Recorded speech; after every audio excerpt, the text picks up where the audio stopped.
Okay, so I'm trying to think about Real Housewives of Atlanta because I really wanted to recap, but I really just want to say something. And this is just like a very message.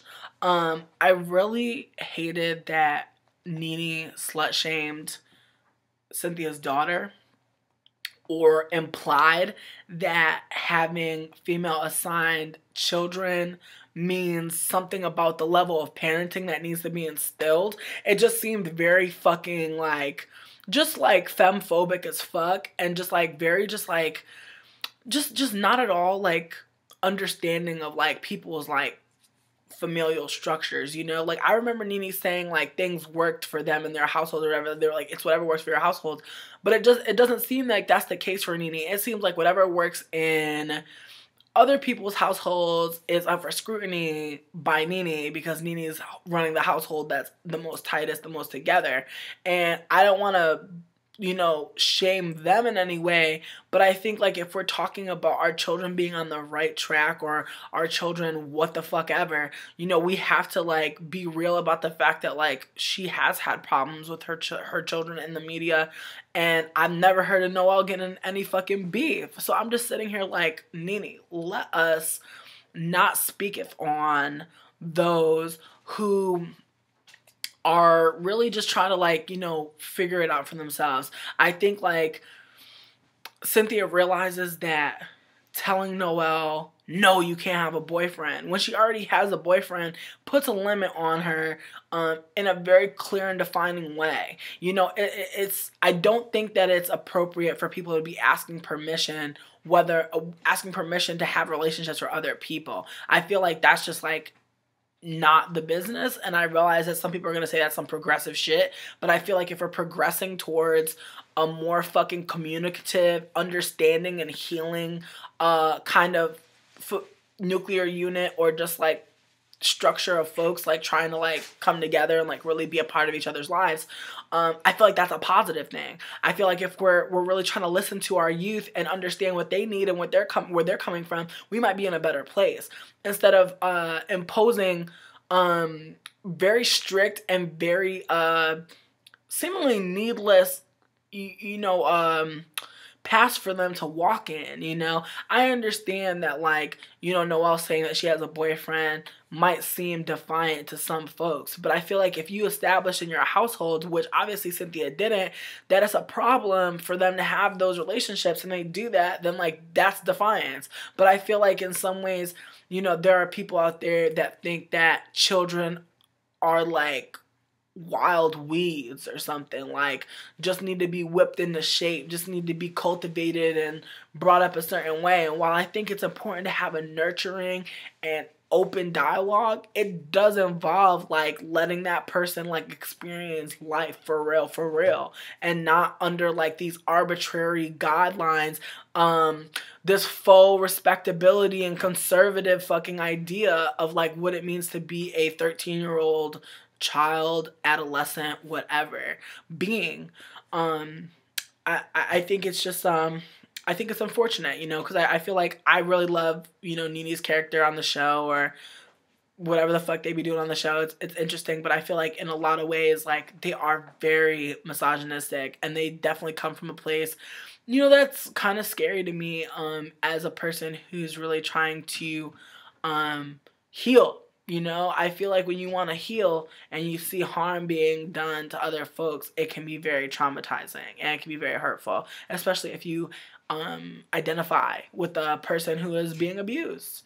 And I do identify with Cynthia. I feel like if I were to have a child who was female assigned and they were telling me that they were dating someone, I feel like, if for that to be news to me means that, maybe we're not connecting as often. But then again, we have to remember this is a scripted show. So even if it did catch Cynthia off guard, as Cynthia said, we have to be real about like what the fuck wouldn't catch us off guard about like our children, especially, think about like the generational behavior, in terms of like folks. I think like me, when I was growing up, I know for sure, like, my family would have flipped out if I would have talked about having a boyfriend or something. Or, like, not flipped out, but would have, like, made it a big deal, tried to embarrass me or something like that. But they wouldn't have been, like, positive. And that's unfortunate.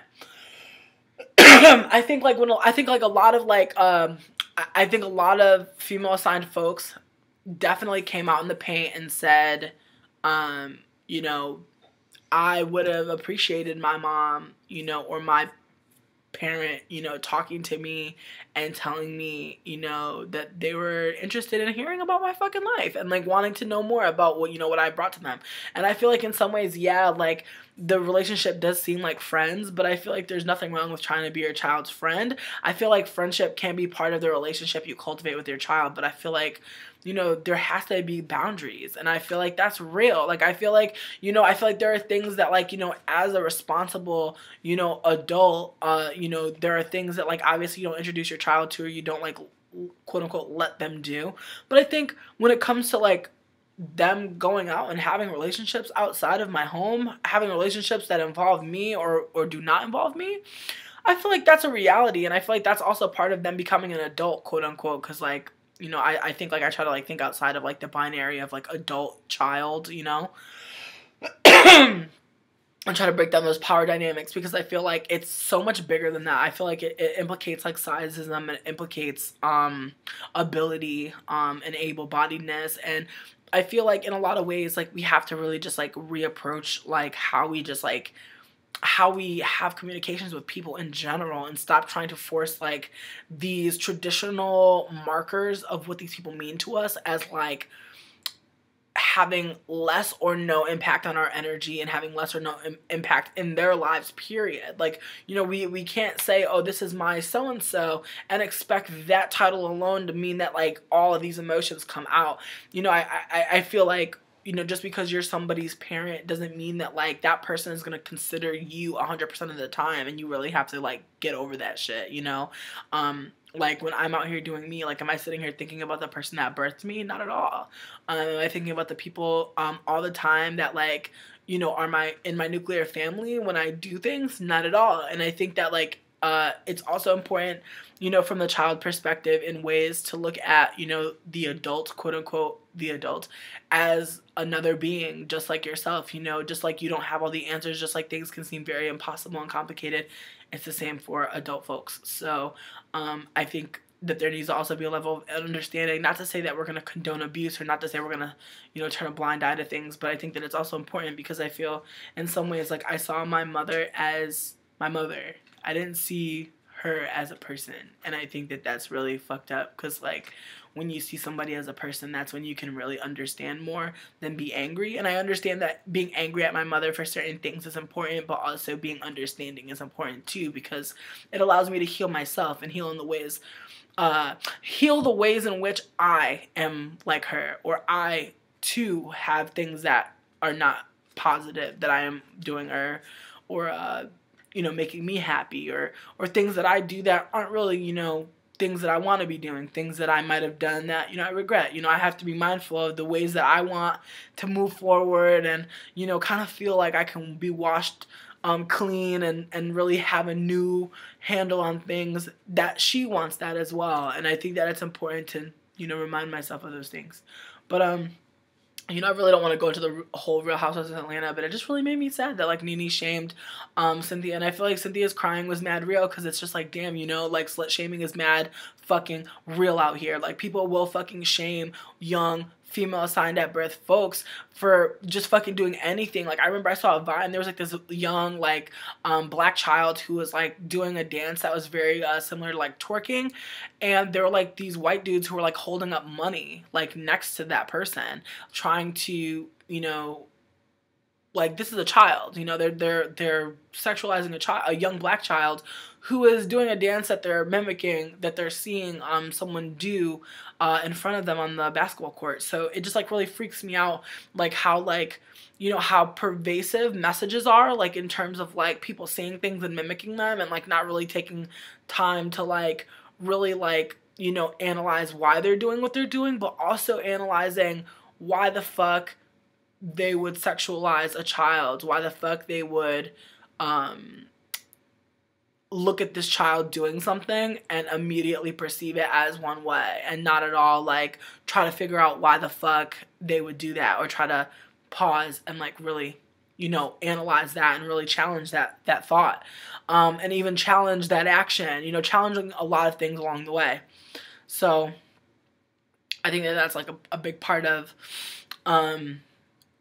rape culture is the slut-shaming, is the degrading of female assigned at birth folks, making people who have been female assigned at birth feel like what they do is 100% implicating what happens to them. You twerk, you get hurt, that's your fault, you know? Putting the onus of blame on the victim 100% because of the victim's implied gender. And noting that like female assigned at birth folks have like less worthiness depending on their presentation, depending on how beautiful they are, how able-bodied they are, like so many layers, you know, how thin they are, how cis they are.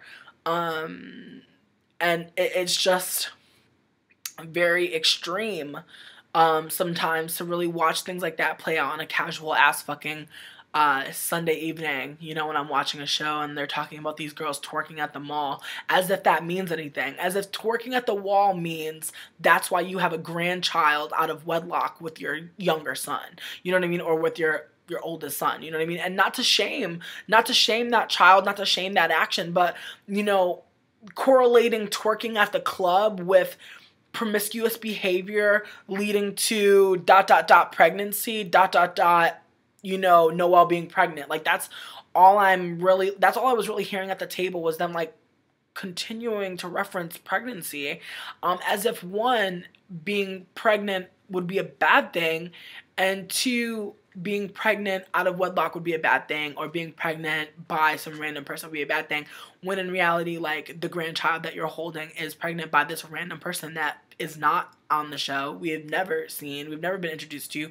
You'd think we would be if things are going quote unquote traditionally like Nene wants things to be in this like June Cleaver-esque way.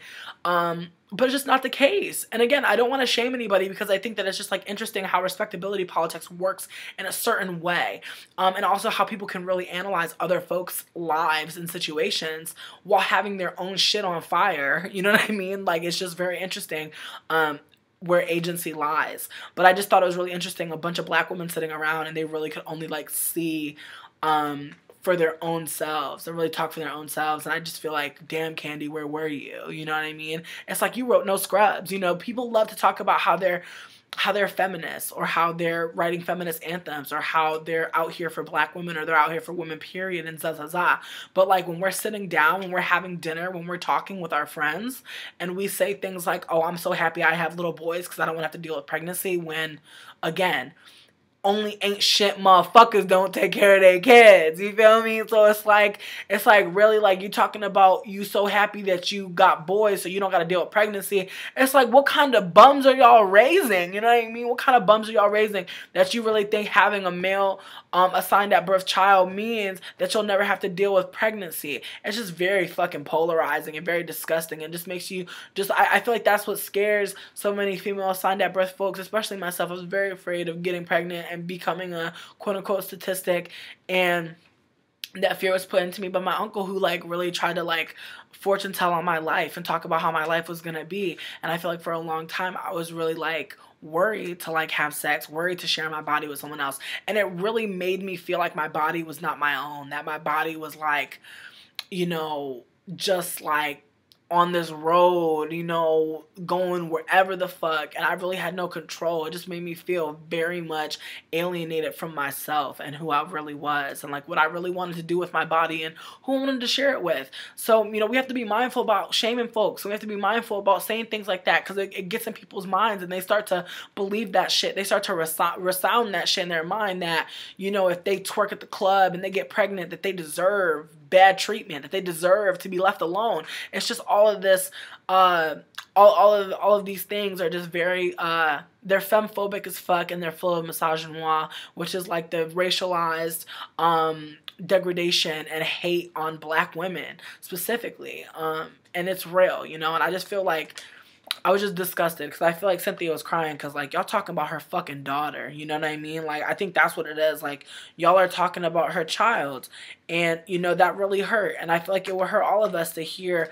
our friends with with male assigned at birth children, saying that like pregnancy falls on you. Your child is the wrong one. Like you carrying the wrong, like you got the wrong type of child. You know, you got a female child, and you know, ain't no good can come from that. And just, you know, just slut shaming like a mug. And it was just making me really depressed and really sick. But I'm happy I got to get this off my chest because I really was feeling it. But thank y'all for listening. I appreciate y'all. We're going to talk soon, and hopefully it'll be a beautiful time.